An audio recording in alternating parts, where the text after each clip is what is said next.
The storm raged on outside, rain to hail and sleet. Inside, a child was born in the warmth of a well-stoked fire. The child was a boy. The mother and father were delighted to have a healthy son.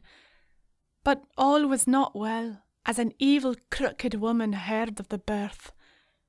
Not able to conceive a child of her own, she cast her evil curse onto the child. He was never to know love. Throughout his childhood, he reached out for it, but instead found the edge of the badness that lies within everyone. In a way, this shaped the young man he would grow up to be. But far from being the same as the people he had encountered throughout his life until now, he was very different. For all the times the curse had brought him pain, the living world all around had always offered compensation and wonder. The crooked woman who made the curse did not take it into consideration, the world and its wonders, the elements, the changing seasons, and every form of life within it. The young man had decided to leave all that he had known and go in search of a world in which he would find all that eluded him. He left his home on a warm summer's night and followed the sun as it set. He made his bed for the night in the forest beside a gently flowing stream. The moon was shining above, and from a tree he heard an owl. As he lay there contemplating his future, a black cat with one white paw came from the woods and lay down beside him. Like him, the cat was alone, so he petted it, and as it purred away, he drifted into a deep sleep. The next day he awoke, and the cat had gone.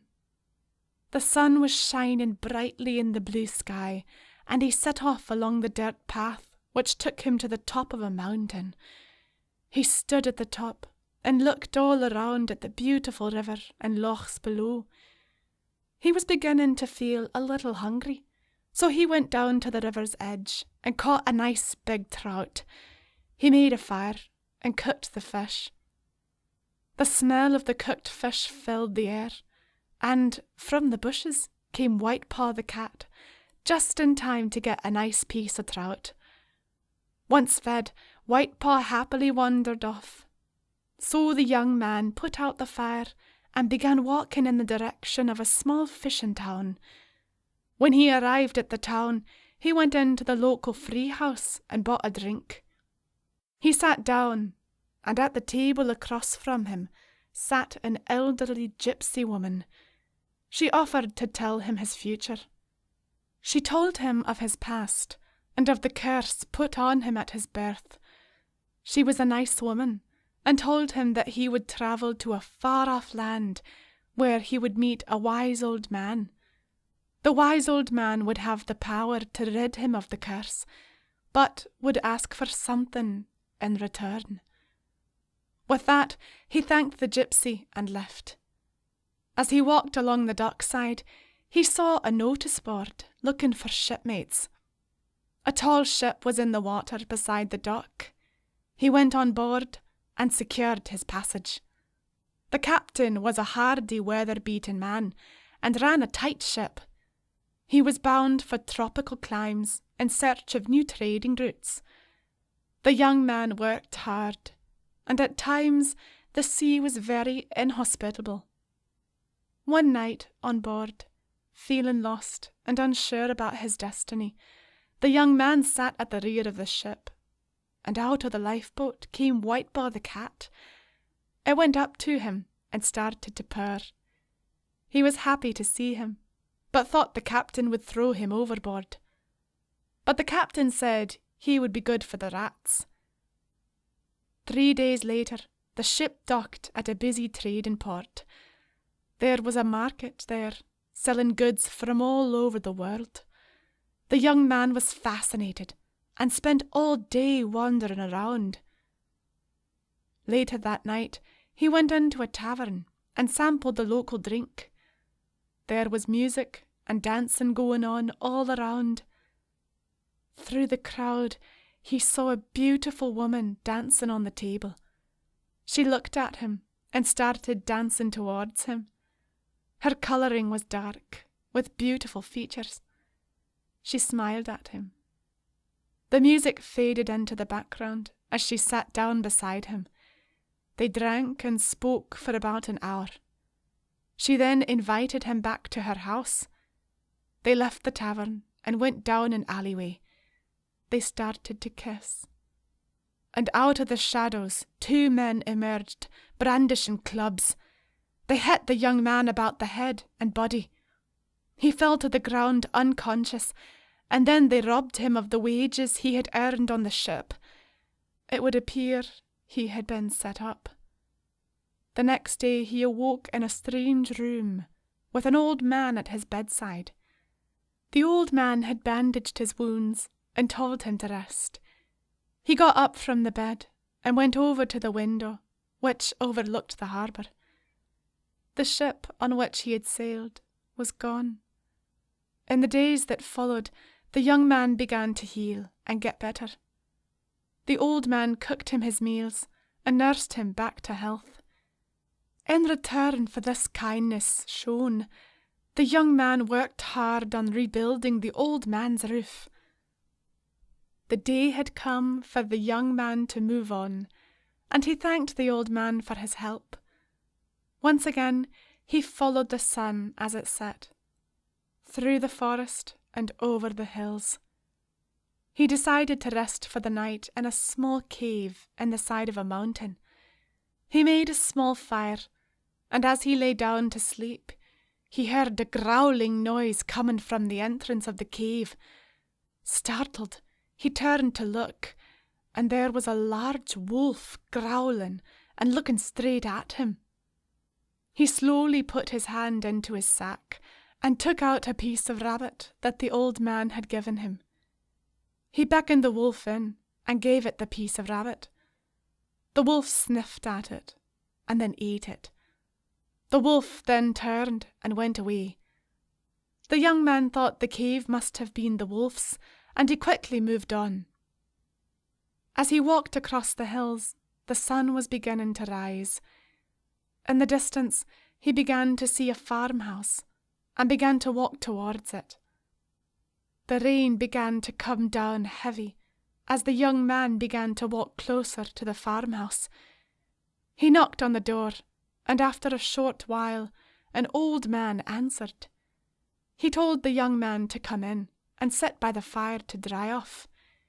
He was the old man of which the gypsy had told him. He could rid him of the curse, he told him, but would have to do something in return.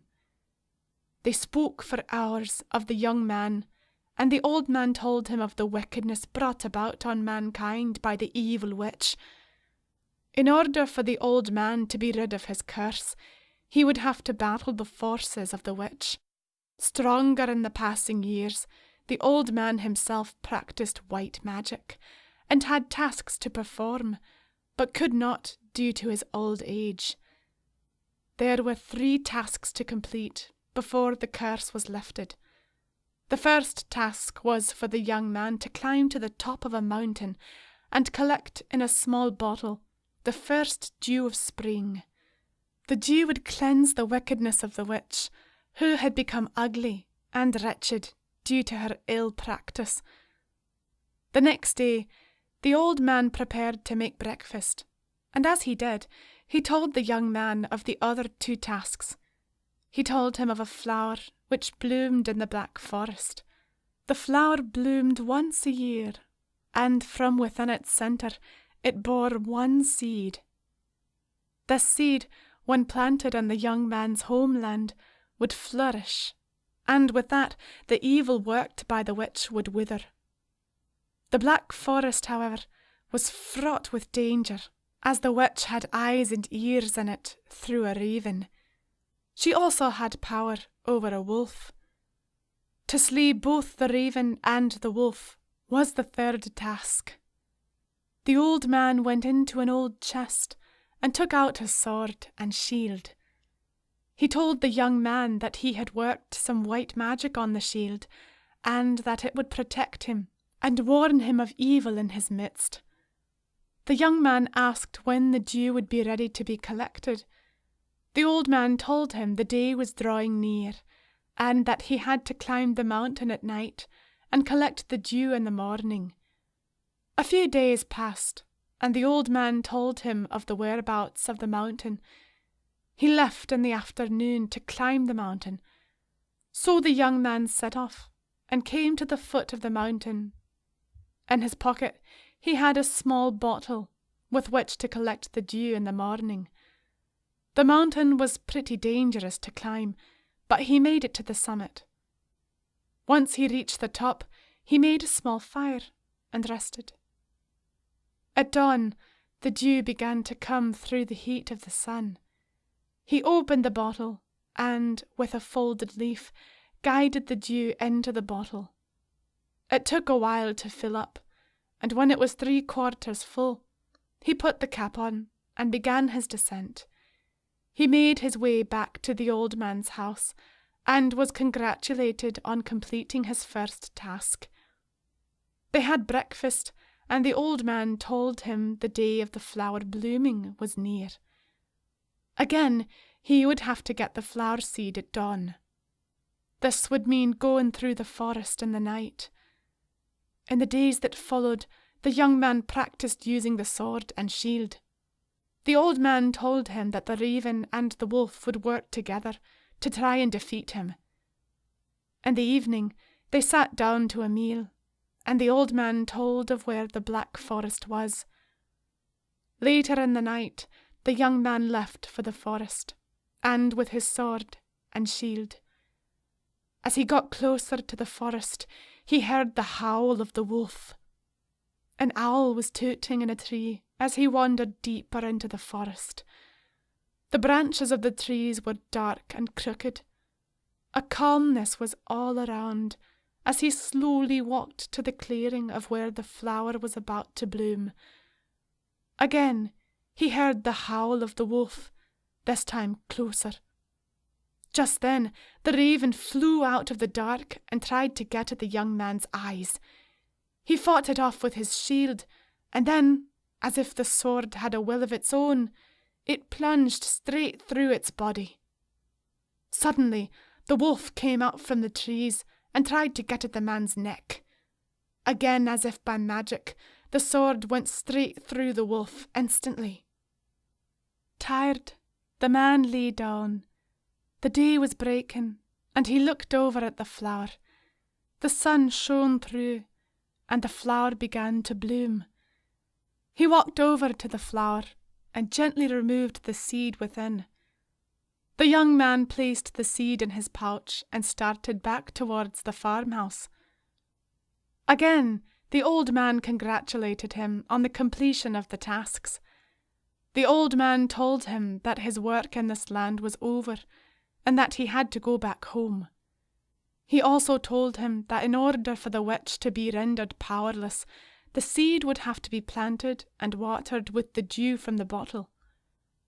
After breakfast, they said their goodbyes, and the young man wandered back to the port in which he had arrived. Sitting in the bay was the ship on which the young man had sailed. He went and saw the captain, and he was happy to have him on board again. Bound for his homeland in the morning, he rested that night. The next morning he set sail. Later that night, the witch, who knew of the death of the wolf and the raven, cast a spell. The seas rised up, and the storm raged on.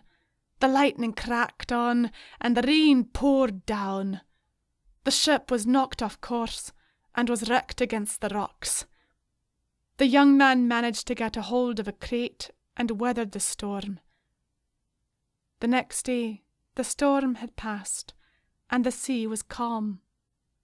The young man awoke to find himself adrift on the sea, on top of a crate. He drifted for 2 days, and then he saw land.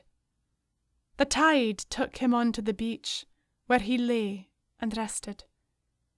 He heard a dog barking in the distance, and a young woman calling on the dog. The barking got closer, and the dog ran over to him. The young woman ran over to see if he was all right. She took him to her parents' house and told them that she had found him lying on the beach. Tired and weary, they fed him and let him rest.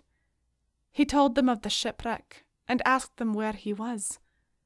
He was hundreds of miles from home. He asked the young woman's father if he could work for him in return for a horse.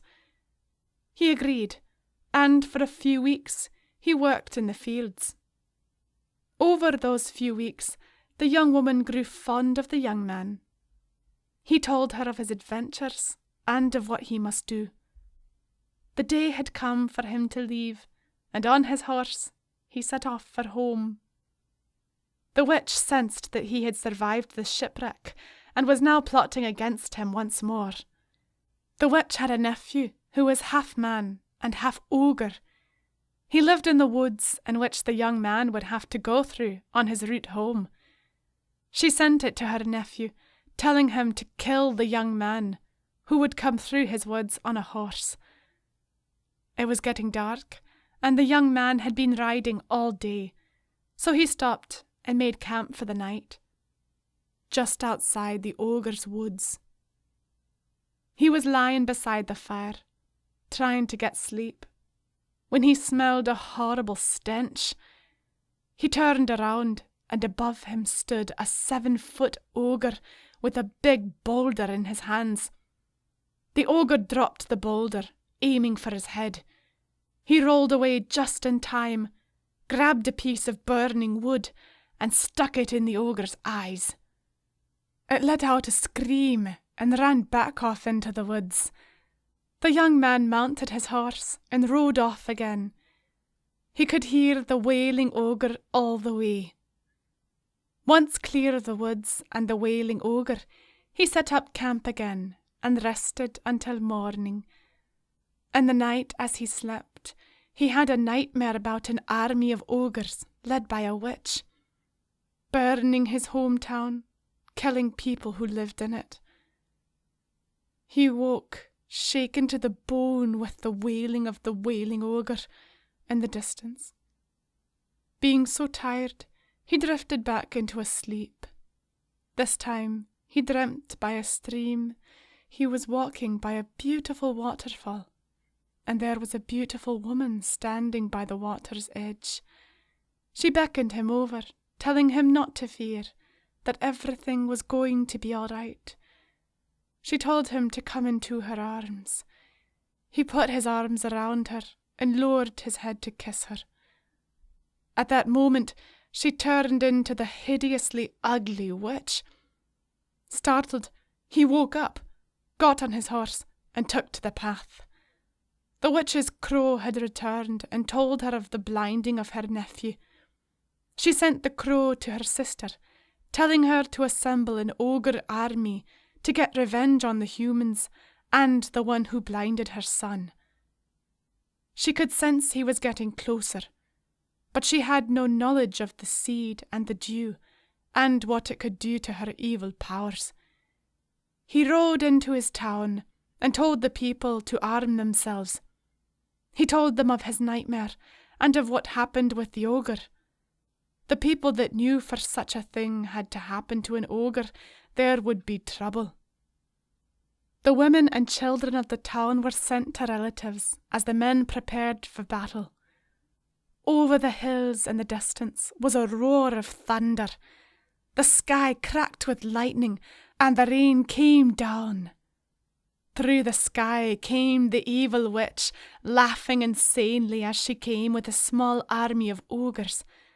The men of the town outnumbered the ogres, but with the height and strength of the ogres, it was about even. The battle was fought in a large field at the edge of the town, and no one was taking prisoners. There was a bloody battle, and a number of ogres ran for their lives. "It's not finished," was the chant coming from the witch as she flew away with the retreating ogre army. After the battle, the young man found a small secret plot of land in which to plant the seed for all this time he had kept the seed and the dew safe. The years passed, the flower bloomed and was planted throughout all the land. The young man married the young woman who found him on the beach, and no more was heard of the witch. The end.